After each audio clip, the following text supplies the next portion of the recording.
Hello दोस्तों, स्वागत है आप सबका आपके अपने YouTube channel BK ma'am GS centre में।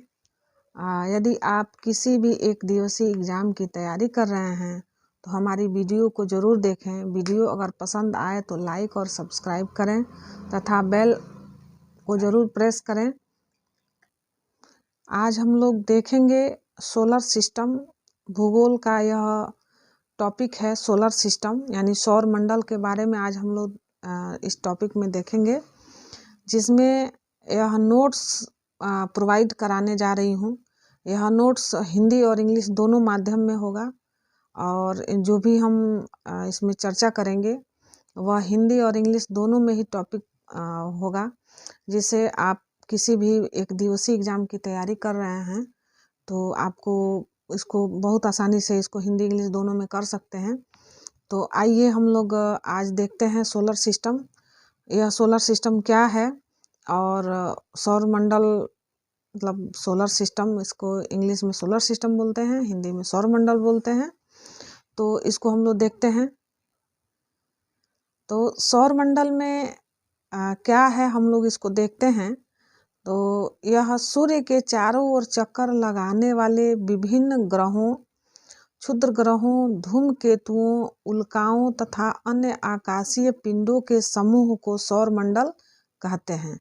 यानी कि हम लोग जब आसमान की तरफ देखते हैं रात में, तो हम लोगों को आसमान में बहुत सारे ग्रह तारे दिखाई देते हैं, उल्का पिंड दिखाई देते हैं।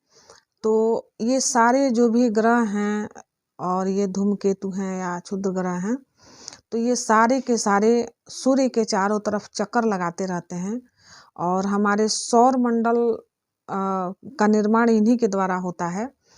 तो हम लोग इसको देखते हैं कि सूर्य के चारों ओर चक्कर लगाने वाले विभिन्न ग्रहों, क्षुद्र ग्रहों, धूमकेतुओं, उल्काओं तथा अन्य आकाशीय पिंडों के समूह को ही हम लोग सौर मंडल कहते हैं। सौर मंडल में सूर्य का प्रभुत्व है, क्योंकि सौर मंडल के निकाय के द्रव्य का लगभग 99.999 द्रव्य सूर्य में निहित है। यानी कि इसका मतलब यह है कि सौर मंडल में जो सूर्य है वह सभी ग्रहों में यह सबसे विशाल है, बड़ा है और सबसे ज़्यादा द्रव्य इसका है और सबसे गर्म भी है। तो इसलिए सौर मंडल में सूर्य का प्रभुत्व है और इसका द्रव्य जो है वो 99.999 है। सौर मंडल के समस्त ऊर्जा का स्रोत भी सूर्य ही है। यानी कि सौर मंडल में जो भी ऊर्जा निहित है उसका स्रोत भी सूर्य ही है और सूर्य से ही सारे पृथ्वी को ऊर्जा मिलती है, प्रकाश मिलता है, धूप मिलता है और तापमान मिलता है। तो इसलिए सूर्य जो है वो सौर मंडल का स्रोत है, यानी कि वह सौर मंडल का मुखिया है, प्रधान है। हम कह सकते हैं कि सौर मंडल का जो भी स्रोत है वह सूर्य ही है। तो आइए अब हम लोग इसको इंग्लिश में देखते हैं कि इंग्लिश में इसको हम लोग कैसे कर सकते हैं। The solar system is a system of a sun and the objects that move around it. Our solar system consists of our stars, the sun and everything bound to it by gravity, the planets like the earth, asteroids, meteors, comets and many more. Our solar system largest star is the sun. आइए देखते हैं जो सूर्य है इसमें कितने ग्रह हैं। तो सूर्य में 8 ग्रह होते हैं। तो सूर्य में 8 ग्रह, उपग्रह और कुछ अन्य खगोलीय पिंड जैसे कि क्षुद्र ग्रह और उल्का पिंड होते हैं। इनके परिवार को एक सौर परिवार भी कहा जा सकता है, जिसका मुखिया सूर्य है। तो हम लोग इसको 2 तरह से परिभाषित कर सकते हैं सौर मंडल को। जो पहली परिभाषा हमने हिंदी में देखा और इंग्लिश में देखा, और दूसरी परिभाषा को हम लोग इस तरह से भी सौर मंडल के बारे में परिभाषित उसको कर सकते हैं। तो इसका दूसरा पार्ट जो है, तो हम लोग इसको इस तरह से भी परिभाषित कर सकते हैं। और इसका हम लोग दूसरे परिभाषा का फिर हम लोग इंग्लिश देखते हैं। लोगों ने सौरमंडल को दो तरह से परिभाषा देखा है। तो पहली परिभाषा को हम लोगों ने हिंदी इंग्लिश में कन्वर्ट कर लिया था, फिर दूसरी परिभाषा को हम लोग इंग्लिश में कन्वर्ट करते हैं। तो इसको ऐसे देखते हैं, consist of sun, 8 planets, satellites and some other celestial bodies known as asteroids and meteoroids, also called a solar family with the sun as its head। तो सोलर सिस्टम को हम लोग इस तरह से हिंदी और इंग्लिश में एक्सप्लेन कर सकते हैं। अब हम लोग सोलर सिस्टम के अगला जो टॉपिक है आकाशीय पिंड, इसको देखते हैं। ये आकाशीय पिंड क्या होते हैं, तो आइए देखते हैं आकाशीय पिंड की परिभाषा। सूर्य, चंद्रमा और रात्रि में आकाश में चमकने वाली उन सभी वस्तुओं को आकाशीय पिंड कहा जाता है। तो यह आकाशीय पिंड वो हैं जो सूर्य और चंद्रमा के साथ साथ रात में चमकने वाले उन सभी वस्तुओं को, जो आसमान में रात्रि के समय चमकती हुई दिखाई देती हैं, वे सब आकाशीय पिंड कहलाते हैं। तो इसको हम लोग हिंदी में इसकी परिभाषा देखें। अब इसकी परिभाषा हम लोग इंग्लिश में देखते हैं। The sun, the moon and all those objects shining in the night sky are called celestial bodies. यानी कि सेलेस्टियल बॉडीज यानी कि आकाशीय पिंड, हम सेलेस्टियल बॉडी को हिंदी में आकाशीय पिंड कहते हैं। तो सन, मून और ऑल दोज ऑब्जेक्ट्स माने ऑल मतलब सभी वस्तुएं जो सूर्य और चंद्रमा के साथ साथ रात में चमकती हुई दिखती हैं, उसको हम लोग सेलेस्टियल बॉडीज या आकाशीय पिंड कहते हैं। हम लोग का अगला टॉपिक जो है वो है तारे यानी स्टार। तारे को इंग्लिश में हम स्टार बोलते हैं। तो तारे क्या हैं, इसको हम लोग हिंदी में देखते हैं पहले। तो कुछ खगोलीय पिंड बहुत बड़े और गर्म, तारे यानी कि स्टार्स, हम स्टार्स को देखते हैं। कुछ खगोलीय पिंड बहुत बड़े और गर्म होते हैं और उनकी अपनी गर्मी होती है और रोशनी होती है, उन्हें तारे के रूप में जाना जाता है। सूर्य भी एक तारा है। तो इसका मतलब ये हुआ कि खगोलीय पिंड क्या होते हैं, बहुत बड़े और गर्म होते हैं, उनके पास अपनी गर्मी और रोशनी होती है, जो तारे के रूप में दिखाई देते हैं। उसी में सूर्य भी एक तारा है। जिन सभी ये जो सभी तारे हैं, स्टार्स हैं, इसमें सबसे जो बड़ा तारा है वो है सूर्य है। अब इन तारे की परिभाषा को हम लोगों ने हिंदी में देखा, अब इसको हम लोग इंग्लिश में देखते हैं। तो इसको इंग्लिश में हम लोग कैसे एक्सप्लेन कर सकते हैं, तो आइए देखते हैं कि some celestial bodies are very big and hot and have their own heat and light, these are known as stars. Sun is a star, यानी कि सूर्य भी एक स्टार है, यानी सूर्य भी एक क्या है, तारा है। अब अगला टॉपिक जो है वो है ग्रह है। तो ग्रह क्या होते हैं, तो इसको हम लोग हिंदी में देखते हैं कि कुछ खगोलीय पिंडों का अपना ताप व प्रकाश नहीं होता है, ये तारों से प्रकाशमान होते हैं, इन्हें ग्रह कहा जाता है। तो इस तरह से हम देखते हैं कि जो ग्रह होते हैं यानी कि प्लैनेट्स होते हैं, उनके पास अपना ताप प्रकाश नहीं होता है, यह तारों के ही प्रकाश से प्रकाशित होते हैं, जिसको हम लोग ग्रह बोलते हैं या प्लैनेट्स बोलते हैं।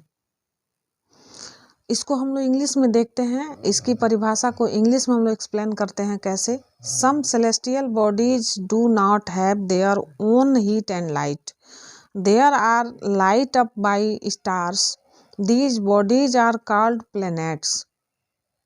तो इस तरह से जो प्लैनेट्स होते हैं या ग्रह होते हैं, उनके पास अपना प्रकाश और ताप नहीं होता है। इसके विपरीत जो स्टार्स होते हैं यानी कि तारे होते हैं, उनके पास अपना प्रकाश होता है, रोशनी होती है, और वो अपने ही प्रकाश से प्रकाशित होते हैं। लेकिन जो प्लैनेट्स होते हैं, ग्रह होते हैं, वो स्टार के ही प्रकाश से प्रकाशित होते हैं। अगला टॉपिक है गैलेक्सी। तो हम लोग गैलेक्सी को हिंदी में देखते हैं पहले कि कैसे परिभाषित करेंगे, कैसे परिभाषा इसका। तारों का विशाल समूह जिसमें धूल और गैस के बादल भी होते हैं, वो गैलेक्सी कहलाते हैं। यानी कि तारों का ऐसा समूह, ऐसा बड़ा समूह जिसमें धूल और गैस भी होते हैं, उनको गैलेक्सी कहा जाता है। इसको हम लोग इसका इंग्लिश इस तरह से है कि system of balloons of stars, clouds of dust and gases. ये गैलेक्सी की जो परिभाषा है,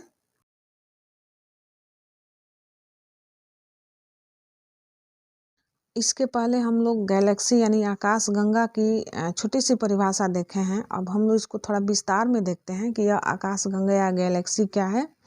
तो यह जो आकाश गंगा है, आकाश गंगा या गैलेक्सी या मंदाकिनी, इसके 3 नाम हैं। आकाश गंगा, इसको गैलेक्सी भी कह सकते हैं या मंदाकिनी भी कह सकते हैं। ये असंख्य तारों का समूह है जो स्वच्छ एवं अंधेरी रात में आकाश के बीच से जाते हुए अर्धचक्र के रूप में और झिलमिलाती सी मेखला के समान दिखाई पड़ता है। यह मेखला वस्तुतः एक पूर्ण चक्र का अंग है जिसका क्षितिज के नीचे का भाग दिखाई नहीं देता है।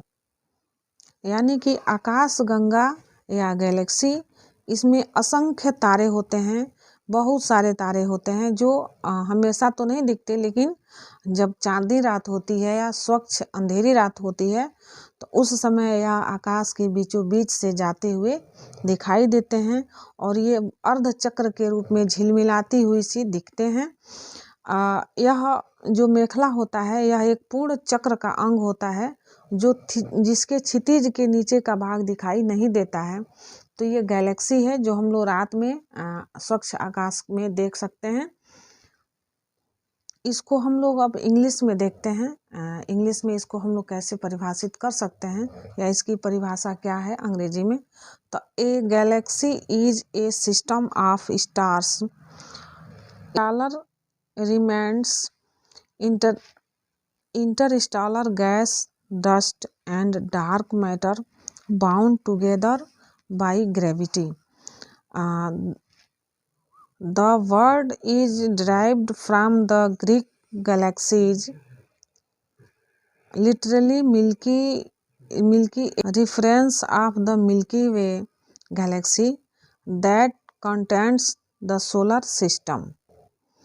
अब हम लोग देखते हैं कि ब्रह्मांड का निर्माण कैसे होता है। तो आकाश गंगाएं मिलकर ब्रह्मांड का निर्माण करती हैं। यानी बहुत सारी आकाश गंगाएं जो ब्रह्मांड में उपस्थित हैं, वह मिल के ब्रह्मांड का निर्माण करती हैं। उसको इंग्लिश में हम लोग देखते हैं कि the number of galaxies together consists the universe. यानी कि आकाश गंगाएं मिलकर ब्रह्मांड का निर्माण करती हैं। हमारी पृथ्वी जो है वो मिल्की वे यानी आकाश गंगा नाम की गैलेक्सी में है। यानी कि हमारी जो पृथ्वी है, पृथ्वी का जो भाग है वो मिल्की वे नामक आकाश गंगा की गैलेक्सी है, यानी कि आकाश गंगा है। इसको इंग्लिश में देखते हैं मिल्की वे यानी आकाश गंगा इज गैलेक्सी ऑफ अर्थ। यानी कि मिल्की वे आकाश गंगा जो है पृथ्वी की एक गैलेक्सी है। मिल्की वे में लगभग 1 मिलियन तारे हैं। Milky way consist of around 1 million stars. यानी कि हमारे मिल्की वे में लगभग जो तारे हैं वो करीब 1 मिलियन के करीब हैं। 1 मिलियन या 1 लाख के करीब हैं। आइए हम लोग कुछ छोटे पॉइंट्स देखते हैं जो हम लोग सौरमंडल के अंतर्गत हम लोग पढ़ते हैं। यानी कि ब्रह्मांड के अध्ययन को कॉस्मोलॉजी के नाम से जाना जाता है। यानी कि जब जो हम लोग अध्ययन करते हैं ब्रह्मांड का, तो उसको हम लोग कॉस्मोलॉजी के नाम से जानते हैं। The study of the universe is known as cosmology. यानी कि कुछ टॉपिक हम लोग देखते हैं। ब्रह्मांड के अध्ययन को हम लोग कॉस्मोलॉजी के नाम से जाना जाता है। यानी हम लोग उसको कॉस्मोलॉजी के नाम से जानते हैं। यानी कि जो ब्रह्मांड का अध्ययन है वो कॉस्मोलॉजी नाम से जाना जाता है। इसको इंग्लिश में हम लोग इस तरह से एक्सप्लेन कर सकते हैं। The study of the universe is known as cosmology. और जो व्यक्ति इसका अध्ययन करते हैं यानी इसका अध्ययन करने वाले व्यक्ति को कॉस्मोनॉट के नाम से जाना जाता है। यानी कि जो व्यक्ति ब्रह्मांड के बारे में अध्ययन करते हैं या ब्रह्मांड के तो इस तरह से हम लोगों ने देखा कि हम लोग भूगोल के कुछ टॉपिक को आज हम लोग देखे हैं। तो अगर आप लोगों को यह जानकारी अच्छी लगी हो तो प्लीज़ चैनल को लाइक करें, सब्सक्राइब करें और बेल आइकन को ज़रूर प्रेस करें और कमेंट भी करें कि किस टॉपिक पे वीडियो और बनाया जाए और हमारे चैनल से जुड़ के अपनी शिक्षा को इम्प्रूव करें। आप सबको बहुत बहुत धन्यवाद। पूरा वीडियो ज़रूर देखें और कमेंट ज़रूर करें। Thank you for watching my channel.